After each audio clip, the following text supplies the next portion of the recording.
Hi, everyone, and welcome to our webinar session here at the E-commerce and Digital Marketing Mentoring Program series. My name is John Natural. This is our ninth webinar out of the promised 10 topics. And our topic for this webinar is all about social media marketing for e-commerce. Now, our topic for tonight is divided into three. We will first tackle social commerce, and then we will tackle social media advertising very briefly. And then we will also tackle creating a social media marketing blitz, no? Especially for you as an MSME. When I was designing this program, and particularly the deck for tonight, I did not emphasize heavily on advertising because I believe that MSMEs, especially if you are starting, as much as possible, you should work hard in building your organic content and doing what we refer to as organic advertising as much as possible, or organic marketing as much as possible. You generate awareness through word of mouth and at the same time through the quality of your content. The reason for that is that the moment an MSME becomes dependent on advertising, let's say they started advertising, generating results, and more often than not, I see MSMEs who don't post any content at all and they'll just rely on advertising. And sooner or later, they'll end up spending more. And by the time their advertising ends, they don't retain that much because they were not able to do parallel content marketing, content development as well. So I hope you will understand where I'm coming from. And of course, recognizing the fact that MSMEs don't have that much resource compared to big companies where they have a lot of money that they can spend on advertising. All right. So let's get started with this session. So we'd like to start with social commerce. And social commerce can happen in two ways. There's the on-site social commerce and off-site social commerce. On-site social commerce is everything that's happening on your website. It can be people giving you feedback, people giving you testimonials, people reviewing your products are examples of on-site, and this happens exactly on your website.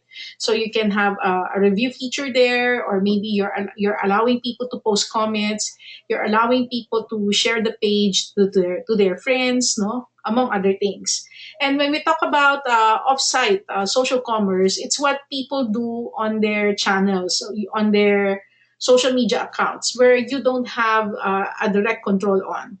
So when we refer to social commerce in general, we look at this as a from a point of view of social interaction that we have as a brand with our consumers or to the users of our product or service, assisting them online that one way or the other, from a merchant's point of view, getting us to sell, and from a customer's point of view, getting to buy the products that we're looking for or that we're deciding of. No. Now, social commerce, the way it works is that it has three primary elements. No, first one is the community. We do social commerce to gauge the point of view of the community or to have a feel of what does the community think about the products or service that we're posting online. You want to be able to gauge the mood of your audience and the expectations that they have on your product.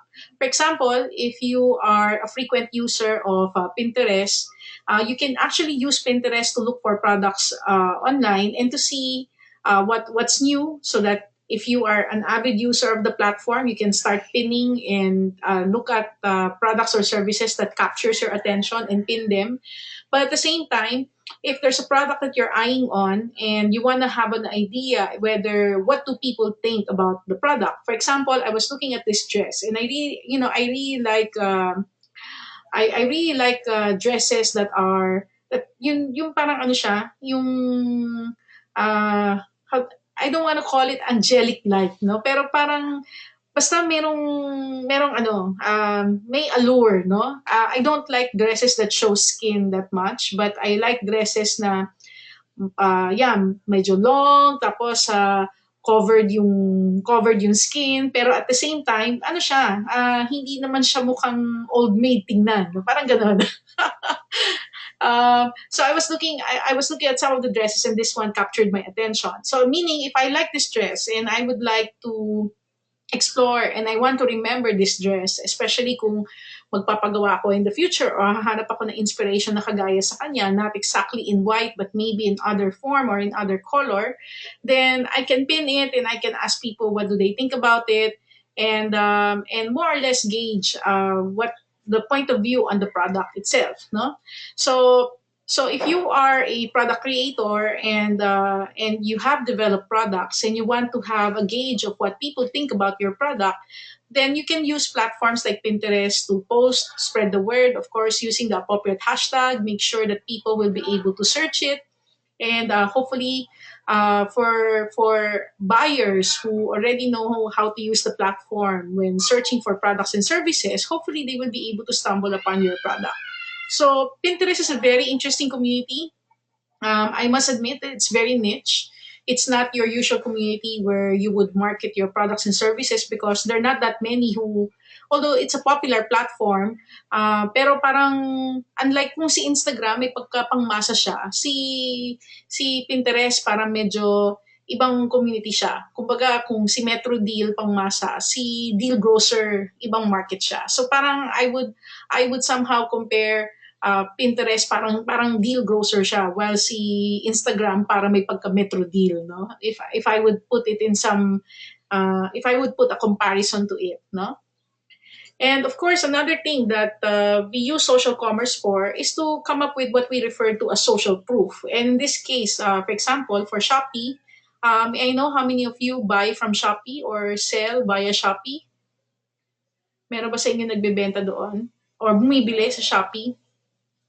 Shopee is an example of social commerce, particularly on-site social commerce. Because when you look at the products and services being posted online there, you would see itong mga, yan, may 571 stars, 971 stars, among others. But my problem with the stars is that, like, alimbawa, if you get to visit Shopee right now, you would immediately see itong product na to, parang nangunguna siya. Dream Woman, o di ba?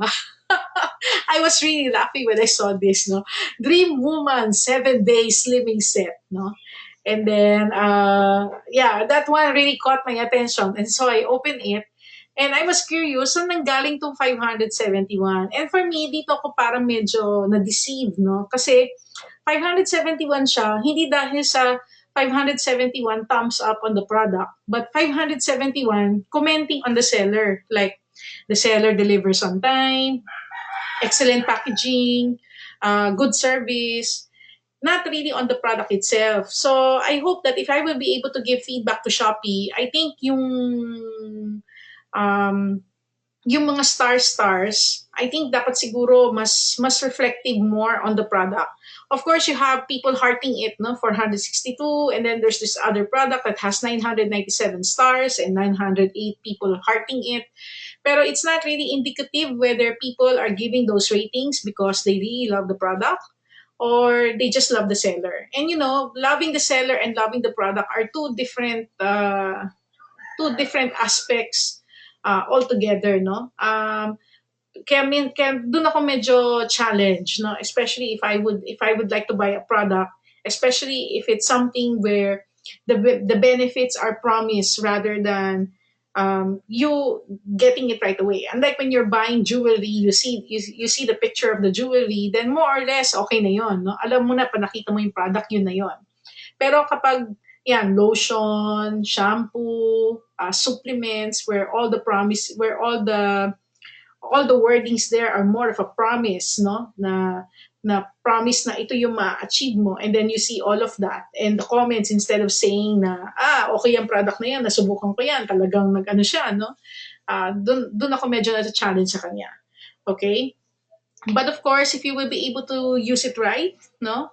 Um, Social proof can happen through the website on site, but more of social proof really happens off site, no? When people really rave about your products or service on their own channel, meaning somebody being able to purchase this Dream Woman 7 days. Talagang tatawa talaga ako. This Dream Woman 7 days living set and really posting it on their social media accounts and really raving about it, no? Okay. Um, So Nailin said nagbebenta raw siya sa Shopee. Okay, that's good. Actually, we also sell via Shopee. Yung one of our family members does at ang binebenta naman niya puro mga belly piercing at saka yung mga mobile phone accessories, yung mga nilalagay sa likod. Di ba uso ngayon yung mobile phone mo parang meron siyang jewelry na nakadikit sa kanya, mga arte-arte ngayon. So, yun.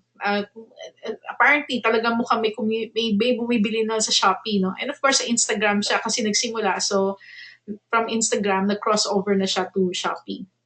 And of course, you can also use social commerce for authority and engagement. You can build products or service that resonates and engage your target audience in both quality and customer satisfaction. That's where we can also use social commerce. So, or use social media for e-commerce. We should be able to use the platform not only in building our authority, but at the same time in engaging our customers. For example, meron ako na encounter na soap seller sa Instagram at sa Facebook. Napapansin ko nagbebenta siya ng soaps pero at the same time nagtuturo rin siya kung paano gumawa ng soaps, no?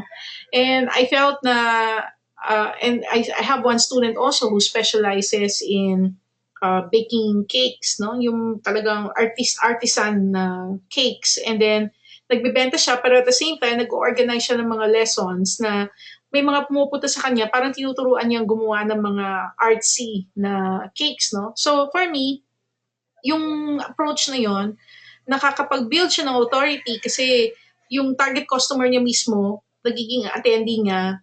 Although, of course, they've learned how to do it themselves. But at the same time, them learning, them also realizing na it's complicated pala, what have you, they still keep ordering her cakes, no? And or they still keep ordering her soaps. Kasi parang yung exposure on how to do it made the seller more authoritative. Mas respected pa siya. To the point na yung customers niya na umattend din ng klase niya, mas tumaas yung level of confidence dun sa product na binibenta niya. And to the point na instead of, yeah, maybe they start experimenting on their own and start figuring out how to do it. Pero since it's not really their business, but it's more out of curiosity, that's why they attended, the whole experience became more of an immersion of appreciation of the technology, the discipline, the passion of the product creator in creating the products or in making the cakes, in creating the soap. And mas naging mabenta pa lalo yung produkto nila. So, minsan yung concept na bakit ko ituturo sa iba kung paano ko siya ginagawa, magiging competitor ko pa sila. Actually, hindi rin pala ganon, no? Kasi pwedeng magamit mo siya as a tool para mas strengthen mo pa yung brand mo. Pero I guess it would require more of a strategy of how you're gonna do it. Now, one of the things that I've done for myself recently is I also created a Patreon account for the Digital Influencer Bootcamp, and where we invite patrons, no, and you will be able to see it, especially if you want to join our blogging 101 learning session this coming. I think kailan ba yung blogging 101 natin? I think that's tomorrow. I think that's tomorrow, if I recall correctly, no? And and and I started using Patreon para magkaroon lang ako ng ibang business model para sa kanya. Pero at the same time, I'm hoping to build a crowdfunding community in the future. And and I think Patreon is also an example where a product creator can also build authority and engagement. Like for example, if you get a chance to visit Amanda Louise Spade Patreon's page, parang gumagawa siya ng mga dust bunnies, and then I believe if you get the chance to visit her page, you would see that she's raising around, I think more or less $2,000 per month from people who have been contributing so that they will be able to get access to her workshops on how to create yung mga ganitong klaseng items. In fact, may mga nakita pa ako na gumagawa sila ng mga educational videos, arts and crafts, at among other things, and through Patreon, and they are able to generate funds, no, as a result of it. So in our case, we're also using the same platform um, to generate funds and hopefully to be able to conduct regular digital influencer type of series and raising funds through Patreon. Hindi ko pa siya ginawa for e-commerce, although ini-integrate na rin natin yung e-commerce sa kanya. Siguro later on, mas magiging integrated pa siya, especially once we finish this whole series with you, no? Okay. So before we proceed to social media advertising, I'd like to ask if you have questions on these three topics that we presented under social commerce. That you can use that to use social commerce, you must use it to build authority for yourself, for your brand, and stimulate engagement with your audience. For you to use social commerce so that people can support you, the community, and get their feedback on the product, what they think about your product and service, and for them to communicate their expectations of your on your product, and hopefully to use social commerce also for them to talk about your product, providing you what we refer to as social proof, no? Um, and hopefully guide your users insofar as your products are concerned. So, may question ba tayo sa kanya before we proceed to social media advertising? Are we okay? So, if you're okay on that topic, kindly press that raise your hand button if you're okay so far.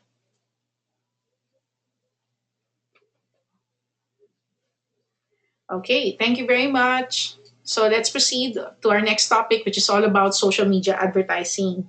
If you're an MSME, yes, it's interesting to explore social media advertising because today you can do that easily through Facebook. No, you can place ads on Facebook and do your social media ads, and your social media ads can appear on your channels of choice, whether you want Instagram, whether you want to do something on Twitter or on Facebook and the likes.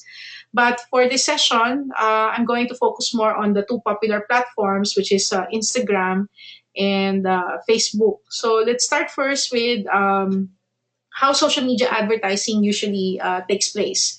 Now, social media advertising can one way come in the form of influencers and the other one through strategic advertising. For strategic advertising, that is where you actually pay money, no? For influencers, it can happen depending on the situation. Sometimes you're lucky because you have a customer who went to your store and took a picture of your product and shared it on their Instagram. And if you're lucky enough, they will even tag you. Like, for example, in this case of Alvin Aguirre, he tagged Shakey's PH and talked about the Firehouse Pizza. I like Shakey's Pizza, no? Especially the thin crust pizza. I really love thin crust pizza, particularly pepperoni. Kaya nung makita ko tong pinost niya, kapos ang ganda-ganda ng picture niya, I'm wondering nga, sabi ko, ano to? Talagang, ano to? Is this organic content or is Alvin attending a Shakey's event or something? But never mind whether it's an organic content or otherwise. But for me, this is influencers in action. When somebody shares their experience of a product or service through social media, whether it happens through platforms like Facebook or Instagram. For me, that's influencer in action. And this is where you get a lot of free advertising. And that is why if you're an MSME, you should really be alert when people start posting your products or services on social media and capture those and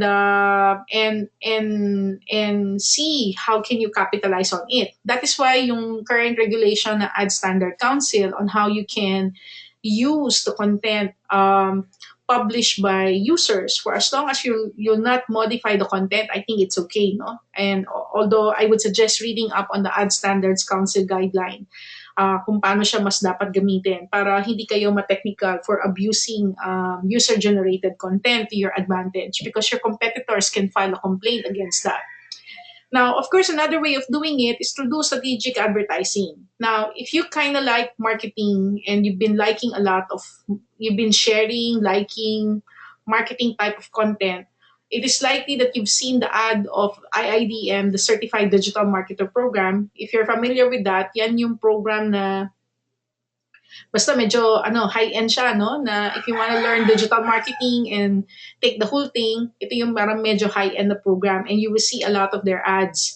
For me, I really don't get to see IIDM certified digital marketer program content. I hardly see any organic content come from them, even though I think isa rin ako sa mga nag-like ng page nila. No? Siguro sa dami kasi ng mga content na nakikita natin online. More often than not, I only get to see them when they have ads, and that's it. No? So, ito yung sinasabi natin na kailangan talaga magkaroon tayo ng balance between creating your own content and at the same time pushing too much on advertising. You more often than not, the brands that you see spending a lot of money on advertising, you hardly see them having their own organic content. Maybe they will share third-party articles from time to time, but not really their own content, no? So, kaya kailangan mag-ano tayo doon, no? Magkaroon tayo ng balance for that. Ako, kaya nag-stand out sa akin tong influencer content ni Alwin. I haven't seen pizza pictures for a while, no?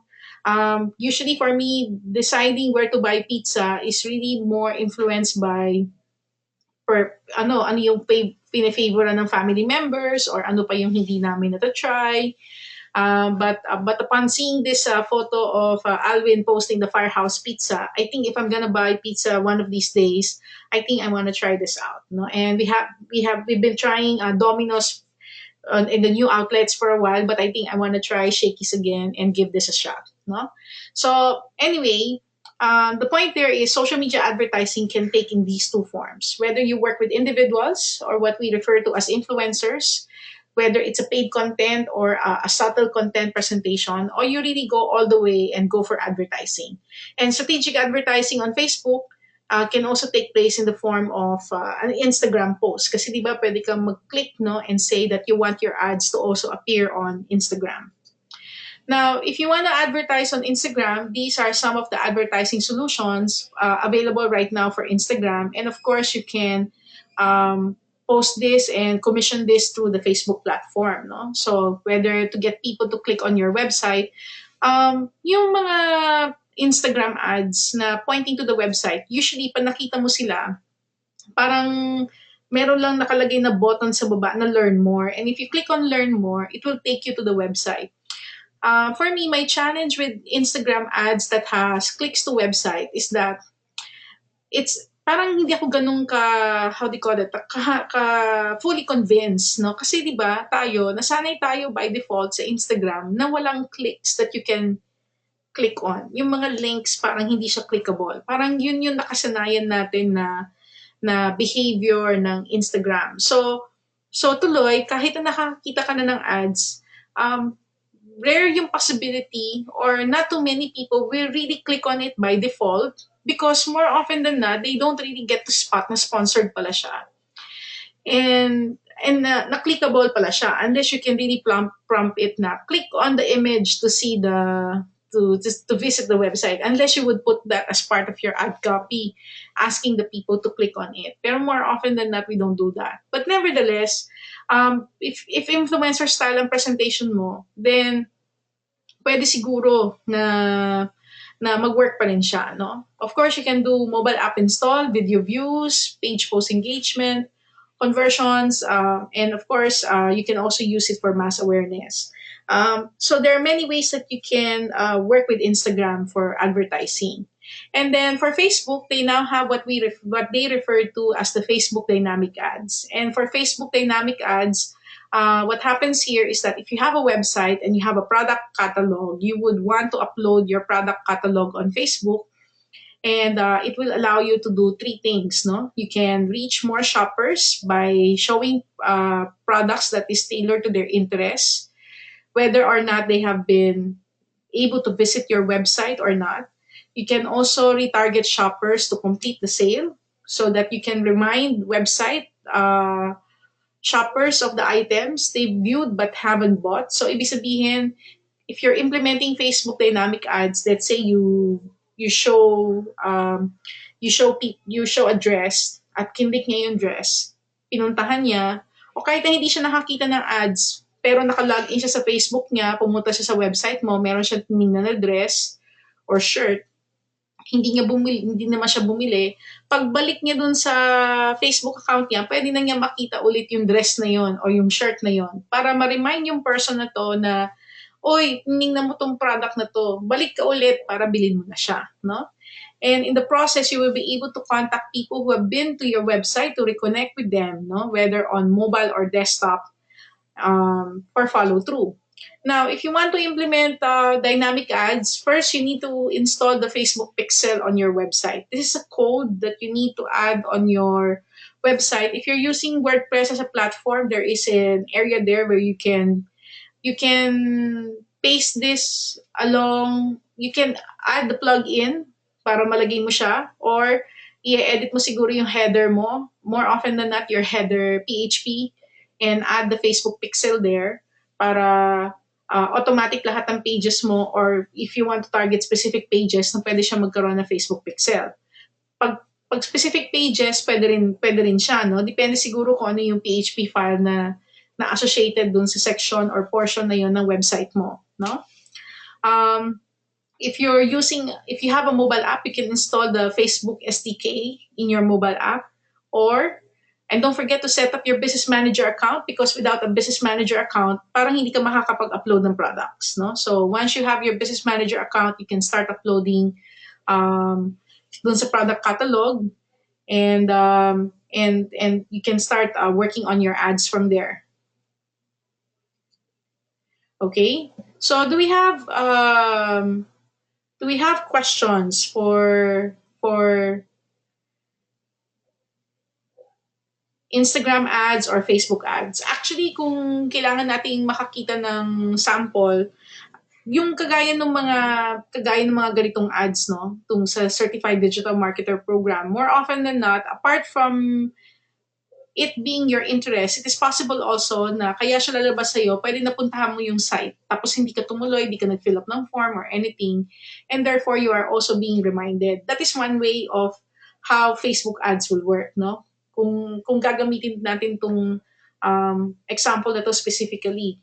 If this content yung pizza, let's say hindi siya si Alvin Aguirre, let's say si Shakey's talaga siya, it can also apply in that situation. Maybe you went to the Shakey's Pizza website, and then tumingin-tingin ka ng pizza, tapos hindi ka tumuloy, then pagbalik mo sa Instagram account mo or Facebook account mo, palagi mo na makikita yung Shakey's ads, reminding you to go back again to the website and finish your order. So, yung targeting, maganda siya, especially kung you don't really want to spend on ads per se by just advertising for the sake of advertising. You want to do it only because people went to your website and they did not complete the transaction. Therefore, you want to run after them, reminding them to complete the transaction. And I think maganda yung ganong style. And then you can also set time limit, like how often siya magpa-follow up, within a period of 1 week, within a period of 2 weeks, or within a period of 30 days. Usually, if you are using Google Analytics, and we will discuss this on our next session next Monday, meron siyang nilalagay na cookie whenever a person visits your website. Therefore, pwede niya matrack yung cookie na yun will live there for 30 days. So, pwedeng, if you run a campaign and the person did not complete the transaction right away, pero later on they came back and completed the transaction, because of that cookie being how do you call it, left on the person's computer, pwedeng matandaan niya yung user. Therefore, pwede niyang pakita dun sa um, multi-funnel channel, no, MFC report, na mapakita niya na itong person na to bumalik later on para i-complete yung transaction. So, meaning, pwedeng nag-advertise ka ng 1 week, pwedeng doon nanggaling user, and then you stop your ad, pero within the period of 30 days, bumili siya, pwedeng lumabas siya sa Google Analytics report mo na attributed siya dito sa campaign na to. But of course, it would require you setting things up properly para makita mo yung ganong klaseng result at ma-attribute mo yung source ng iyong sales, no? Okay? So, we have a question. Paano po ilalagay yung Facebook pixel? Yung paglagay ng Facebook pixel, you have to go to your website and get the pixel. Pupunta ka sa ads platform, yung usually sa Facebook, yung sa upper right corners niya, meron siyang manage ads. Or you can visit this page first, yung create dynamic ads on Facebook. I would suggest visiting this link, and then sundin mo lang yung process niya, no? Sasabihin naman sa'yo ni Facebook kung saan mo siya ilalagay, depende do sa platform na ginagamit mo. Pero usually sa source code natin siya nilalagay, no? At pagka-install natin sa kanya, depende rin kung either you would put this site-wide, especially if your website is really focused um, on being a shop or being a store site. And then yun na, pwede na siyang mag-start mag-create ng data. Ang maganda lang kapag na-install mo yung Facebook Pixel, pwede kasi siyang mag-build ng custom audience based dun sa mga taong nagpupunta sa website mo.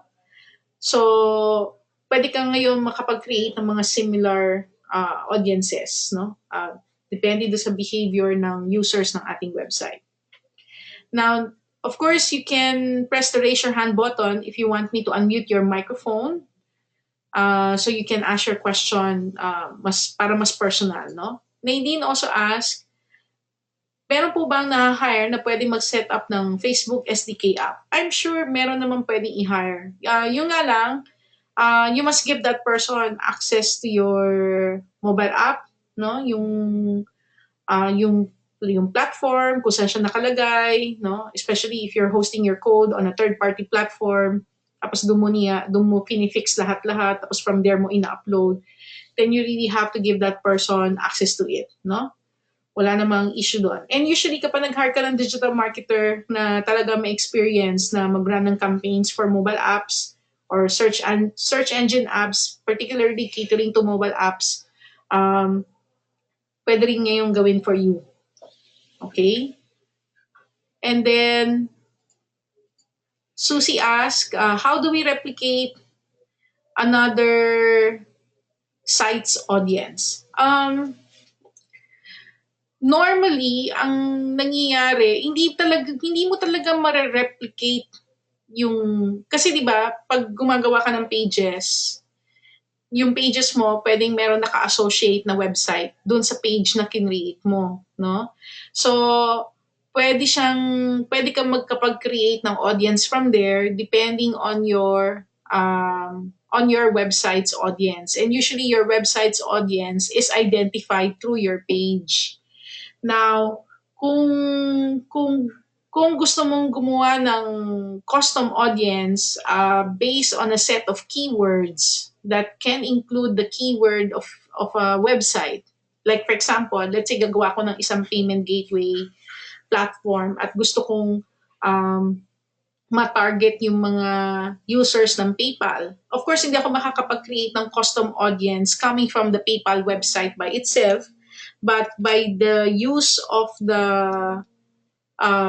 right keywords referring to pages, then pwede ako makatarget based on those pages because the assumption there is that people who have liked those pages are one way or the other nag-visit dun sa website na yon. Okay? Sige. Are there any more questions on the ads?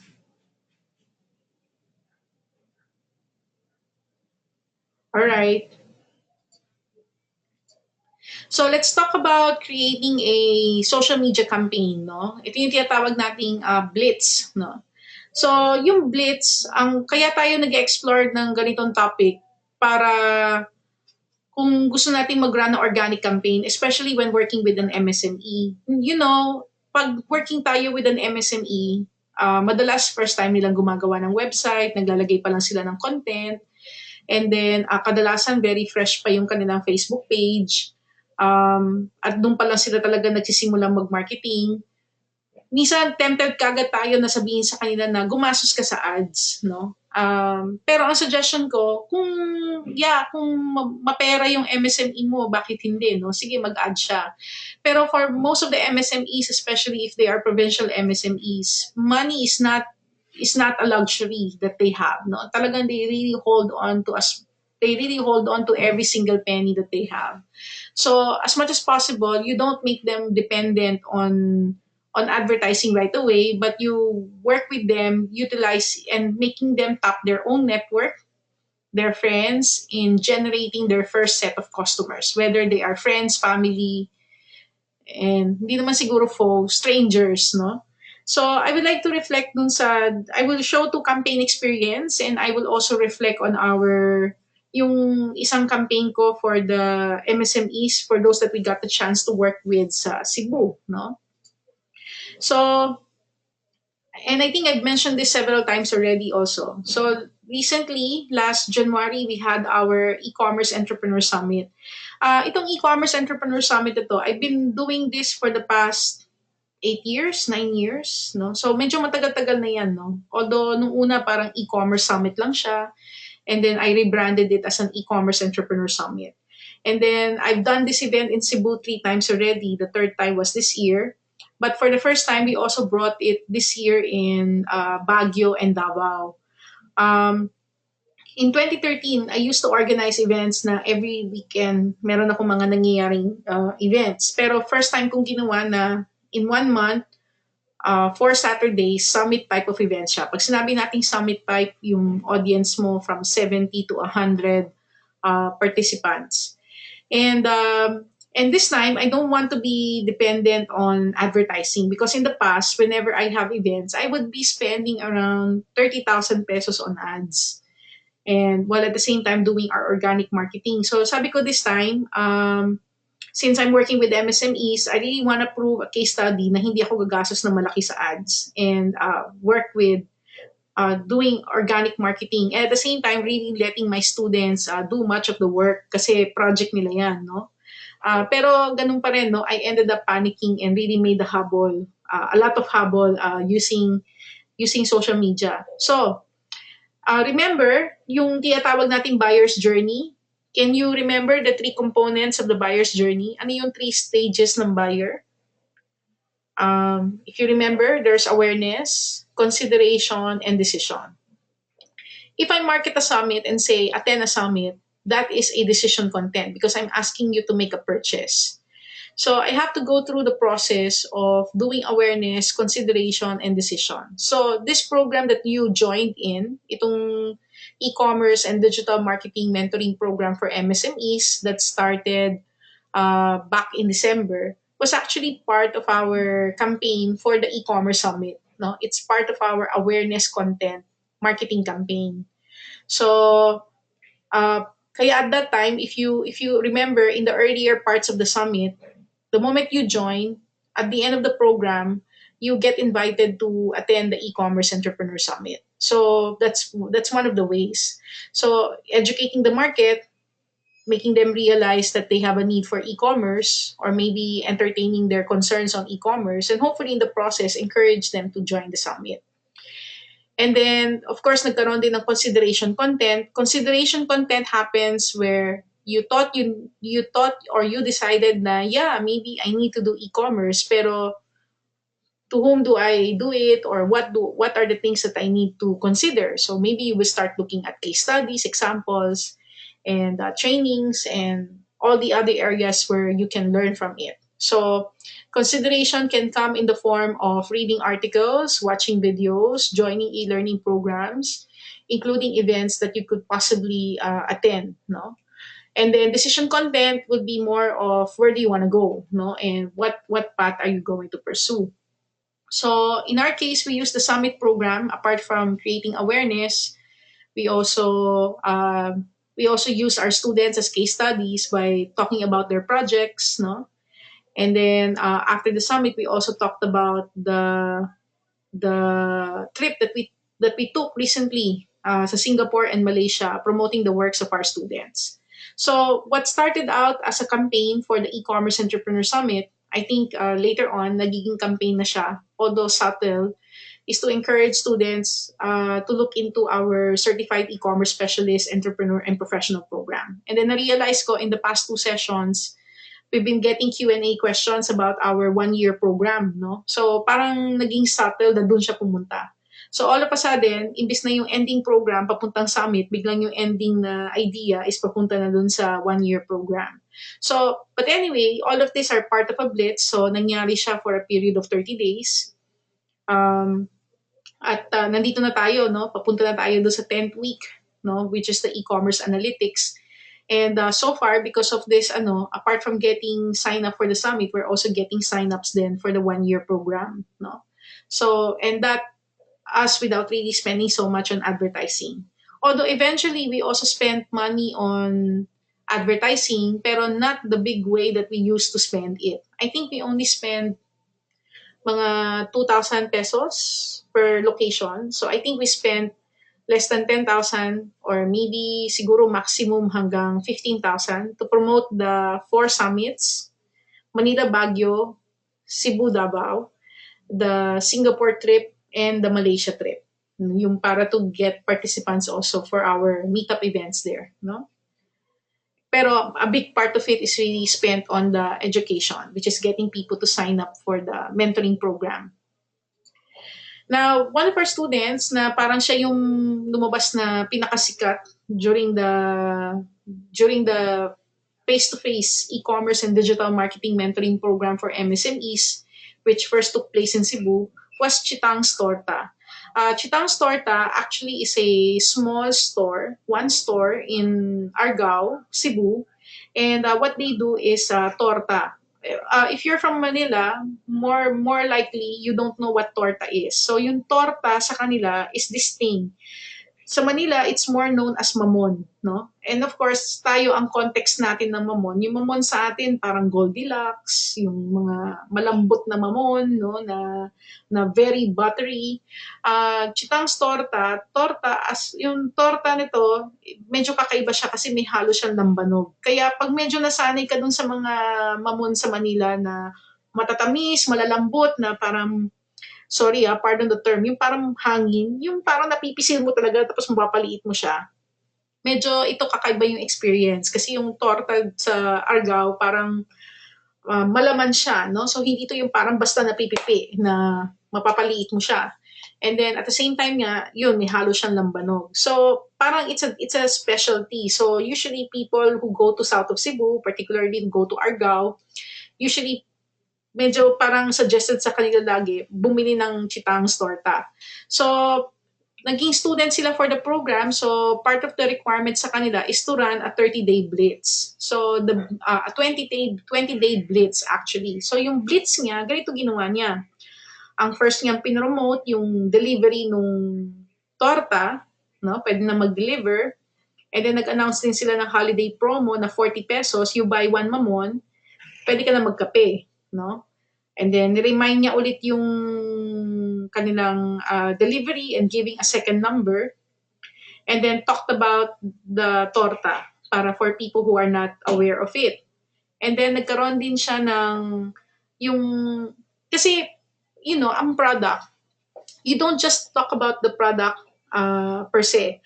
You talk also about kung meron siyang folklore or urban legend ng product. So for example, ito, magkabahaw, magkalami, it says that the older the torta gets, the tastier it becomes. Because of the lambanog and everything, no? So, pag fresh siya, hindi siya ganun, masarap siya, pero hindi siya ganun kasarap. And again, it's an acquired taste, no? Pero pag mas tumatagal siya, parang sinasabi, mas sumasarap siya, no? And then they also talk about their sun cake cookies, and then they talk about a product coming soon, no, which is another variation of the sun cake cookies, which is the bite size, mas maliit na variation. And then get the cookie that everyone is talking about. So nagkaroon siya ng campaign na ganon. Of course, yung Christmas greeting nila, nag-cookie time sila. Yung cookie time, I think you have to post a photo of you eating the cookie and then you get more cookies, no? And then talking more about the cookie, and then meron dito, to our valued customer, you are the star ingredient in the recipe of our success. Thank you so much. Looking forward to serve you in the following year. Kasi yung campaign kasi nila tumama ng Christmas season. And then para ano lang, love them, eat them, see them, eat them, love them. You are the cookie to my coffee, yung mga hugot-hugot. Ito, I think this is a BFF post, and then you have a study body post. So, ito yung sasabi nating it's a combination of awareness, consideration, and decision. So, the point there is whenever you post something online to promote your product, hindi pwedeng benta-benta, bumili ka. Kailangan It's a combination of you selling, pero at the same time, you generating awareness, you getting people to look at your product and possibly consider it.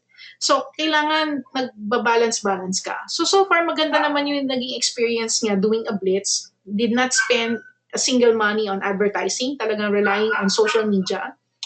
Um, or doing social media advertising, social media campaign, doing carrying out the blitz. So, dun sa pag-carry out niya ng blitz na to, nung una, I must admit, medyo hindi pa ako ganun ka-convinced, no? Sabi ko, talaga ba na yung Mamon na yan, malayo ang maaabot niyan. Kasi isang store lang siya sa Argao eh. Malayo pa siya sa Cebu, no? So parang hindi ako, ako mismo nagwo-worry ako sa mga estudyante ko.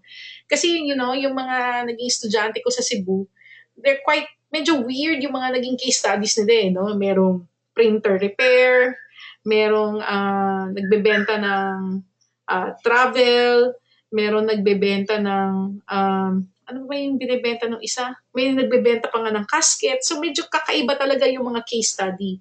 Pero surprisingly, a good number of them turn out to be okay.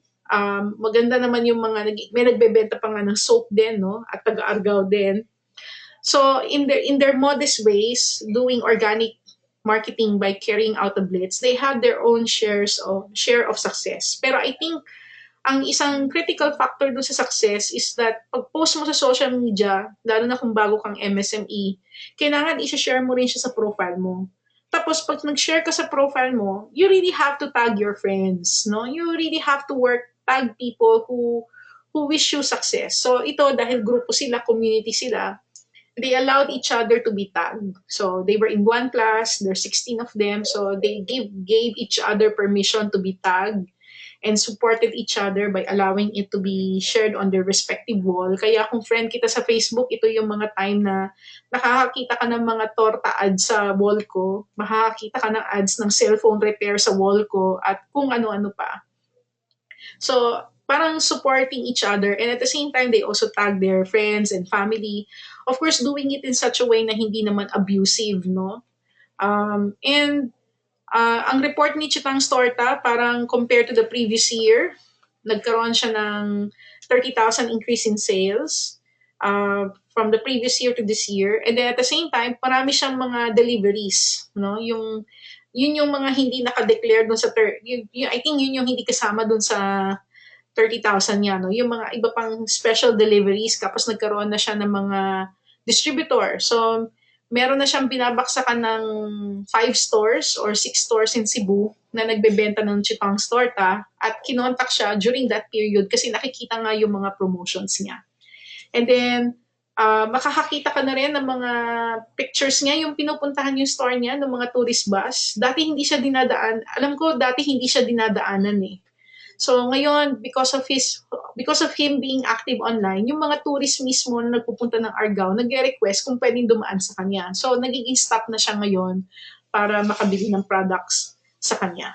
So I think yung experience ko working with MSMEs in Cebu was very humbling, no? And talagang doon ko rin nakita yung e-commerce if done right, and you doing organic marketing, and if you do it right, and you really work well with people who support you, and find yourself in a community na very supportive of each other, yung pay it forward to one another, pwedeng talagang mag-work yung e-commerce for you. If you will do e-commerce alone, it's gonna be difficult, no?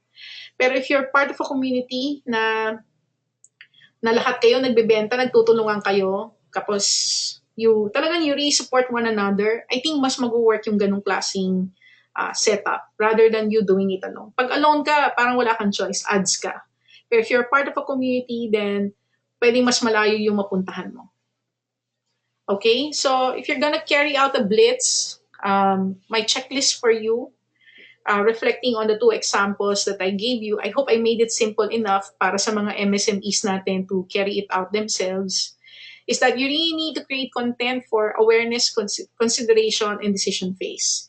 Yung Chitang's Torta, if you don't know the torta itself, the creation ng content to really explain the torta and what makes the torta special. So that's part of awareness. And hopefully the process it creates consideration, pero parang wala kang ganong lalabanan sa consideration. Kasi yung Argao torta is a unique torta. Wala kang ganong makikita torta na iba sa Cebu. Although may mga naririnig ka, pero I think doon medyo nakapag-branding si Chitang's Torta in this space. No? So parang pag sinabi mo mamon ng Cebu, Chitang's Torta, parang mukhang nagawa niya yon para sa sarili niya. No? And then in the process, yun, naging favored siya for consideration. Although the sun cake cookie may be a different argument altogether. So, so I hope you could take inspiration from that when you create your awareness, consideration, and decision phase type of content. A blitz must be good for 14 to 30 days. 14 days for you to immediately evaluate your effectiveness, pero realistically, to see whether it was effective in converting, you need 30 days. Because sometimes a customer will take longer to convert. Why? Because the moment you market on social media, meaning if I promote a paid content to you, like sabihin ko sa'yo, oh, mag-enroll ka sa akin, oh, bumili ka ng product ko, 80 to 90% of the time, you're not ready to buy. Parang yung pinopromote ko, yung t-shirt namin, di ba? Kung friend kita sa Facebook, maybe nakita nyo na yung pinopromote namin na e-commerce entrepreneur shirt. Meron pa kasi kami natira, so binibenta namin siya para ma-recover din namin yung ibang expenses namin during the summit. First time mo makita siya, baka hindi mo pa alam kung kailangan mo siya eh. Kasi first time eh. Pero maybe later on, especially if you get to see more people wearing it, and then if you get reminded again, if you want to buy it, maybe within that, if I do it a way na makikita mo siya within the 30-day period, baka ma-encourage ka na nabili mo siya. No? So, kaya kailangan good for 14 to 30 days siya. And then you need to build up towards the main objective. Don't lose focus of what your main objective is. Be clear as to why you are doing this. No, hindi ka pwedeng mag-post for the sake of posting. Of course, kung e-commerce ka, ang habol mo benta. No, so focus tayo doon kung ano yung main objective natin. At kung pwede, wag lang basta benta. Kailangan meron ka pang mga ibang measurement indicators like magra-rank ka sa search engine result for the keyword that you desire of, dumami yung reviews mo, no? Dumami yung customer sharing testimonies, no? Marami kang pwedeng isama na metric na pwedeng one way or the other will support or complement your future campaigns, no? And then don't forget to have your customer relationship management and help desk ready to log, respond, and interact. No? Nagkaroon na tayo ng session sa customer relationship management before. Lahat ng makuha nating inquiry sa mga products natin, dapat nilalog natin sila. No? At kapag may nagtanong, kailangan ready tayong sumagot. At kung sino yung nagtanong sa atin, dapat pinapasok natin siya sa customer relationship management para wag natin makalimutan yung customer so that if we have something new na relevant to sa person na yon, pwede natin siyang i-remind. No? So, for example, for those of you who signed up recently for the mentoring series, we publish, ang thank you page namin ngayon nakapoint na dun sa ano eh. Pinopromote na namin yung aming advanced digital marketing na sessions for tourism and real estate na gagawin sa Iloilo, Vigan, Cebu, Davao, and Manila. No? And we posted our new phone number there. Tapos may nag-inquire din. And nag-text na siya na, attend kami, 10 kami, pupunta kami dun sa 23 sa Iloilo, no? Attend kami nung advanced digital marketing for real estate. So, kailangan yung mga ganong nag-i-inquire, kailangan i-log mo para kung kailangan mo mag-remind, pwede ka mag-text, no? Pwede mong, inad na pala kita sa Facebook 2 months ago, nag-inquire ka before, pwede kitang balikan ulit dahil naalala ko nga na nag-inquire ka before, no? So, kaya importante yung CRM and help desk natin. Huwag natin siyang pabayaan. Okay? So, do we have a question dun sa pag-organize ng Blitz? Do we have a question for creation of Blitz? At pwede kayong bigyan ng feedback in that regard? Meron ba kayong tanong tungkol sa kanya?